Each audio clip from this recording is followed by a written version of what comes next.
Assalamualaikum warahmatullahi wabarakatuh. Perkenalkan, nama saya Rehana Zakia Zulfian, NIM 19060118, mata kuliah Ekonomi Politik. Saya akan membahas lebih lanjut mengenai bab 6, yaitu Ekonomi Politik Kelembagaan. Poin selanjutnya, kepemilikan dan efisiensi ekonomi. Pengalokasian dan perlindungan tentang hak kepemilikan adalah salah satu isu yang paling rumit yang harus dipecahkan setiap masyarakat. Dalam proses pendefinisian, hak-hak kepemilikan sistem ekonomi harus membuat dua keputusan yang saling mengaitkan. Yang pertama untuk memutuskan distribusi kekayaan, yang kedua merujuk pada fungsi alokasi hak-hak kepemilikan. Jenis-jenis kepemilikan. Menurut Bromley, mencatat 4 jenis kepemilikan, yaitu yang pertama milik negara, yang kedua milik bersama, yang ketiga milik privat, dan yang keempat bukan milik siapa-siapa. Dari keempat jenis kepemilikan tersebut, hanya kepemilikan oleh privat yang bisa dikonsumsi secara eksklusif dan bisa ditransfer pada orang lain. Sedangkan sumber daya milik negara dan milik bersama tidak bisa dieksekusi pengkonsumsiannya pada orang-orang tertentu saja. Milik negara umumnya diperoleh karena kekuasaan. Kalau negara mengatakan bahwa sumber daya tanah, laut, hutan, sungai, danau, ataupun segala hal barang tambang yang ada di bumi merupakan milik negara, maka jadilah semuanya milik negara. Pemilikan oleh negara sangat erat dan sangat kentara dalam sistem ekonomi komando dan komunis. Barang milik bersama adalah kekayaan milik sekelompok orang yang diwariskan secara turun-temurun seperti tanah ulayat, hutan, perikanan, sungai atau danau, atau padang untuk mengembala ternak milik desa atau komunitas. Barang bukan milik siapa-siapa adalah sumber daya yang jumlahnya melimpah dan pengonsumsiannya oleh seseorang atau kelompok orang yang tidak menyebabkan berkurangnya manfaat barang tersebut bagi orang lain. Kelemahan kepemilikan melalui warisan. Sebagian besar kekayaan bersama pada awalnya diperoleh melalui kezaliman siapa yang lebih dahulu dia yang berhak, dan melalui warisan dari nenek moyang. Pemberian hak atas kelaziman first occupancy berlaku mulai dari antrean berobat ke puskesmas atau membeli tiket kereta api. Argumentasi hak kepemilikan atas dasar siapa yang lebih dulu ia yang berhak tersebut lemah karena tidak menjelaskan seberapa besar akuan yang dapat dimiliki secara eksklusif. Kepemilikan yang diperoleh oleh warisan secara turun-temurun dipertanyakan keabsahannya karena batasan-batasan keakuannya kurang jelas. Yang selanjutnya, kaitan kepemilikan dengan efisiensi. Ada kaitan sangat kuat dengan jenis kepemilikan dengan efisiensi. Menurut Richard Ponsner, terdapat 3 keterkaitan sistem hak-hak kepemilikan yang efisien. Yang pertama universalitas, yang kedua eksklusivitas, dan yang ketiga dapat ditransfer.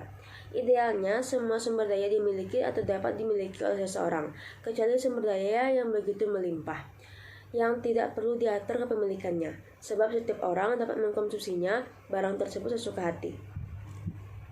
Yang lebih jelas mengatur soal hak kepemilikan adalah pasar.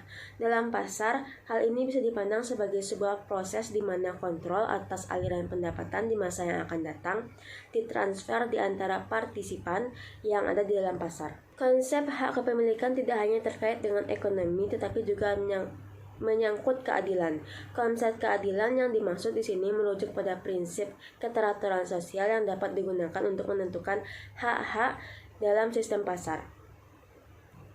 Selanjutnya, tragedy of the commons. Adanya kecenderungan untuk mengeksploitasi sumber daya milik bersama secara membabi buta pertama kali dikemukakan oleh Gareth Hardin dalam sebuah artikel yang sangat berpengaruh yang disebut dengan The Tragedy of Commons. Menurut Hardin, masyarakat rasional yang dalam setiap tindakannya selalu dilandaskan pada kepentingan pribadi, cenderung akan mengeksploitasi sumber daya milik bersama secara membabi buta. Pada gilirannya akan mengancam keberlangsungan kehidupan bersama. Agar sumber daya milik bersama tidak dieksploitasi secara membabi buta, kadang-kadang perlunya pengawasan. Akan tetapi, pernyataan tersebut lebih rumit dan bisa muncul siapa yang mengawasi pengawas. Selanjutnya, institusi dan perekonomian. Dalam sebuah sistem perekonomian yang didasarkan pada kepentingan pribadi, mekanisme harga dan pasar bebas seharusnya dipahami hal-hal yang terkait dengan hak kepemilikan dan penggunaan kekayaan. Akan tetapi dalam ekonomi liberal, tidak ada pembahasan tentang hak kepemilikan dan penggunaan kekayaan tersebut. Kalaupun ada, hak kepemilikan dan penggunaan kekayaan tersebut diperlukan sebagai sebuah konstanta yang tidak aktif berfungsi dalam menjelaskan kegiatan alokatif. Peran kelembagaan menurut ekonom. Para pakar ekonom murni memang menganggap bahwa hukum dan aturan tentang hak kepemilikan dan penggunaan kekayaan sebagai suatu hal yang penting, tetapi anehnya mereka menganggap semua itu berada di luar struktur ekonomi. Hak kepemilikan dan penggunaan kekayaan tidak hanya dianggap sebagai variabel eksogen yang terletak di luar modal. Bahkan dalam analisis, diasumsikan tidak berubah dalam jangka panjang. Akan tetapi, dengan semakin populernya paradigma ekonomi politik kelembagaan, sekarang perhatian ekonom terhadap peran dan fungsi kelembagaan sudah semakin meningkat.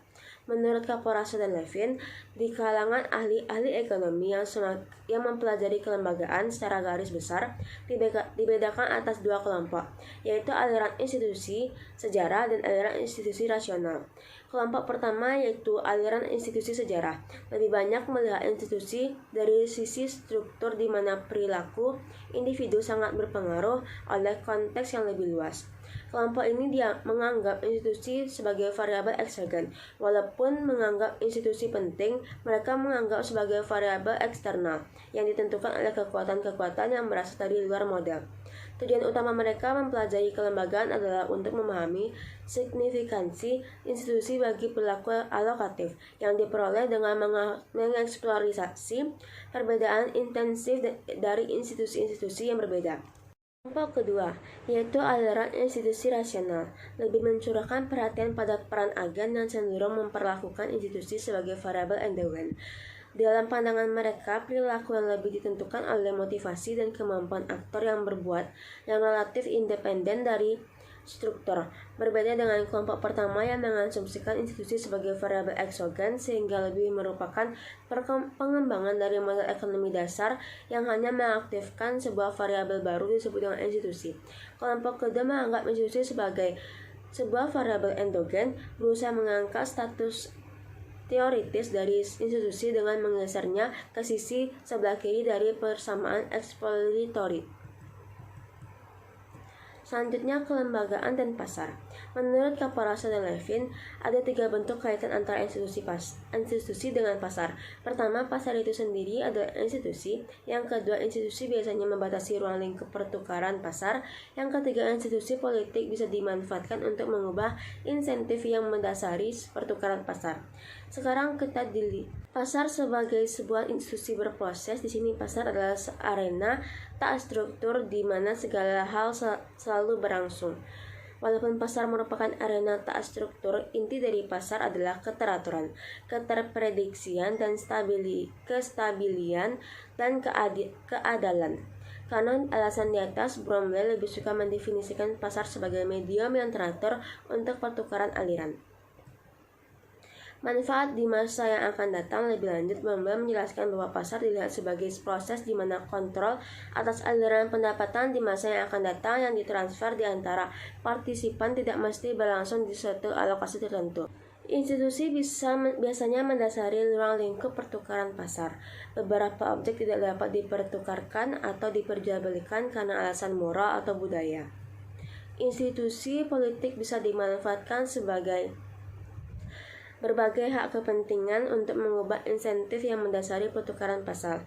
Hal ini dapat dilihat dari kenyataan bahwa negara yang mensubsidi industri-industri yang bertujuan ekspor. Perekonomian yang sehat memerlukan landasan hukum yang sehat pula.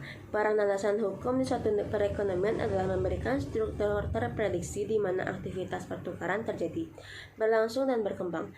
Persyaratan landasan hukum ini diperlukan tidak peduli apakah perekonomian diorganisir dengan pola di mana pemerintah memegang peran kunci atau swasta yang menjadi aktor utama. Selanjutnya, kelembagaan dan transaksi. Menurut Bromley, terdapat dua jenis transaksi dalam masyarakat, yaitu transaksi komoditas dan transaksi kelembagaan. Sebagian besar teori ekonomi terkait dengan hubungan komoditas, yaitu tentang pembelian dan penjualan barang-barang dan jasa. Domain aktivitas ekonomi ini disebut dengan transaksi komoditas. Domain kedua aktivitas ekonomi adalah tentang keteraturan, struktur, stabilitas, dan keterprediksian dari proses pasar teratur lewat mana komoditas bergerak. Peran penting transaksi institusional. Menurut Bromley, transaksi institusional adalah suatu struktur institusi yang mendefinisikan perekonomian sebagai sebuah perangkat hubungan-hubungan yang tertera. Peran transaksi institusional ini sangat penting sebab transaksi kelembagaan yang menekan struktur aransemen kelembagaan tertentu yang membatasi domain transaksi komoditas. Dengan memahami bahwa ada dua jenis transaksi, yaitu transaksi komoditas dan transaksi kelembagaan, ekonom dapat melihat pasar sebagai manifest dari dasar-dasar hukum tentang ekonomi. Dan dengan demikian, ilmu ekonomi tidak hanya dilihat sebagai studi tentang proses-proses pertukaran yang ditentukan oleh dasar-dasar hukum tersebut, tetapi juga sebagai studi tentang dasar-dasar hukum sendiri. Institusi menentukan yang pertama domain pilihan aktor-aktor ekonomi, yang kedua hubungan antara individu-individu, dan yang ketiga siapa yang boleh melakukan apa terhadap siapa. Kepentingan ekonomi dan institusi haruslah memahami lingkaran dasar antara struktur institusional suatu perekonomian dan penilaian-penilaian efisiensi yang dapat ditarik dari sana. Sesuai konsep institusi sebagai konvensi dan etilements, seharusnya institusi yang menentukan huluk dan lingkup perangkat-perangkat pilihan individu-individu di mana keputusan-keputusan yang memaksimumkan sesuatu akan dipilih. Selanjutnya, teori biaya transaksi. Dalam model keseimbangan umum, Walrasian, komunitas diasumsikan homogen. Pasar terkonsentrasi dalam sebuah alokasi tertentu. Pertukaran terjadi secara spontan dan individu memiliki informasi yang sempurna tentang barang yang dipertukarkan, tentang syarat-syarat yang diperdagangkan. Biaya total adalah penjumlahan biaya transformasi dengan biaya-biaya transaksi. Ini berarti bahwa kita perlu melakukan modifikasi terhadap teori-teori ekonomi dengan mengonstruksikan sebuah kerangka analisis baru dalam teori ekonomi mikro. Untuk memperbaiki kelemahan model keseimbangan warisan di atas, pakar-pakar ekonomi politik kelembagaan mengembangkan teori biaya transaksi. Teori biaya transaksi pertama kali dikembangkan oleh Ronald Coase, dan teori ini dikembangkan lebih lanjut dalam The Problem of Social Cost, ketika ia berusaha membandingkan biaya transaksi dalam perekonomian pasar dengan perekonomian yang serba diatur oleh komando.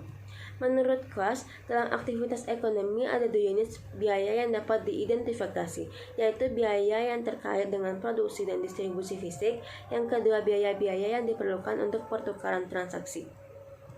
Secara konseptual, ini berarti bahwa biaya total tidak hanya ditentukan oleh jumlah biaya produksi, melainkan juga biaya yang diperlukan untuk bertransaksi yang ditentukan oleh pengaturan dari institusi yang ada. Menurut Commons, inti dari ekonomi adalah transaksi, dan perilaku ekonomi dalam bertransaksi lebih dari sekedar pertukaran barang-barang dan jasa, tetapi tentang definisi dan delineasi perangkat-perangkat pilihan individu dan kelompok. Perangkat pilihan tersebut didefinisikan dan terus-menerus dimodifikasi oleh transaksi-transaksi institusional yang pada gilirannya menghasilkan aransemen kelembagaan baru. Aransemen kelembagaan menentukan huluk dan lingkup transaksi komoditas, sedangkan kondisi-kondisi ekonomi menentukan transaksi-transaksi kelembagaan. Dengan demikian juga menentukan aransemen kelembagaan. Selanjutnya, biaya transaksi dan informasi asimetris. Dalam analisis ekonomi klasik, komoditas diasumsikan homogen. Jumlah pembeli maupun penjual banyak, pertukaran terjadi secara instan dan seketika, dan informasi sehubungan dengan komoditas dan nilai tukarnya sempurna. Atas dasar asumsi seperti ini, kaum klasik mengklaim bahwa mekanisme pasar merupakan alat alokasi yang lengkap dan sempurna bagi kedua belah pihak. Untuk mencapai tujuan masing-masing, mereka kurang sadar bahwa perekonomian pasar persaingan sempurna tidak tercipta dengan sendirinya, tetapi memerlukan persyaratan tegaknya suatu institusi yang mengatur pola interaksi beberapa aktor dalam suatu arena transaksi yang disepakati. Jika peraturan institusional yang ada tidak mampu mengelola pola interaksi semua aktor ekonomi dengan baik, biaya-biaya transaksi dipastikan menjadi lebih tinggi. Kelembagaan menentukan transaksi sekaligus mengatur kelompok atau agen-agen ekonomi untuk mewujudkan kontrol kolektif terhadap transaksi. Kelembagaan yang efisien dapat menurunkan biaya transaksi secara signifikan. Hal ini karena biasa dicapai dengan menciptakan aturan main yang disepakati bersama oleh pelaku-pelaku ekonomi dalam dunia bisnis. Adanya adverse selection dan moral hazard pada gilirannya mengakibatkan perlunya penambahan biaya untuk rekrutmen, negosiasi, monitoring, dan enforcement dan memberikan insentif untuk melakukan pengawasan sendiri. Berdasarkan kenyataan di atas, maka dalam ekonomi politik kelembagaan, mekanisme pasar dianggap belum mencukupi untuk dijadikan sebagai alat alokasi, terutama karena ada beberapa hal yang mengganjal mekanisme pasar tersebut. Dan untuk bisa berjalan dengan baik, antara lain informasi yang tidak sempurna, rasionalitas yang terbatas, dan perilaku oportunistik perilaku ekonomi. Ekonomi politik kelembagaan dan kebijakan publik.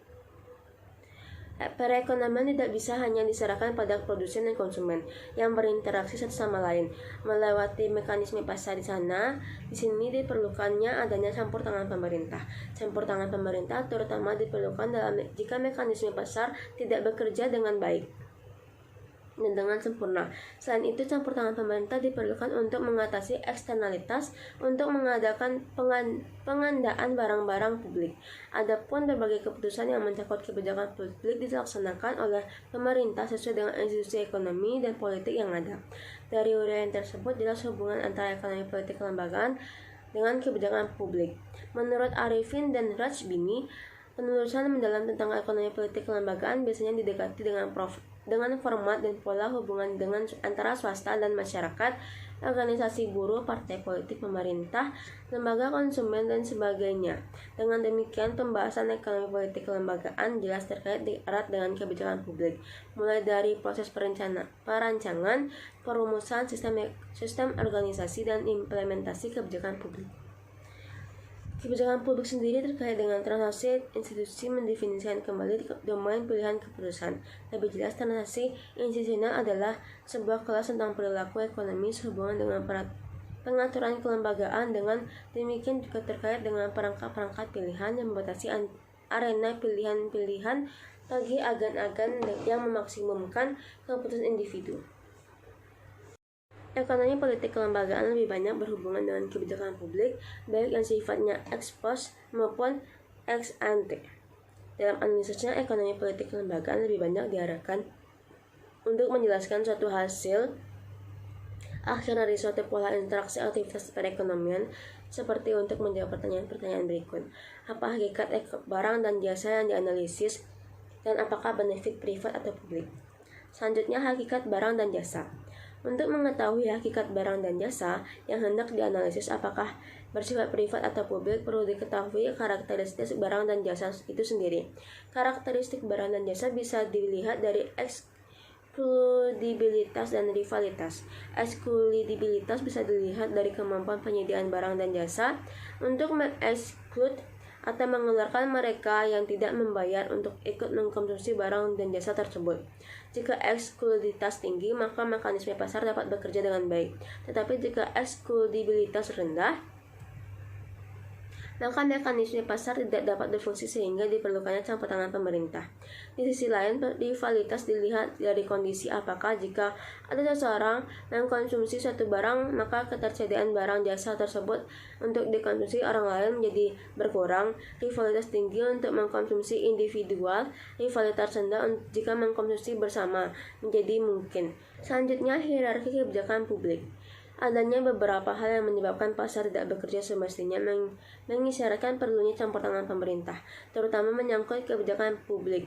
Lewat campur tangan pemerintah, mekanisme koordinasi penyediaan barang-barang dan jasa dilaksanakan melalui hierarki yang dilakukan berdasarkan pemerintah, kontrol oleh pemegang otoritas kewenangan.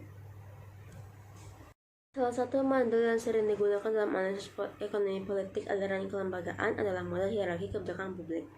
Dalam model hierarki kebijakan publik digunakan preposisi bahwa sebuah perubahan argumen kelembagaan sangat berhubungan dengan hakikat model analisis kebijakan publik.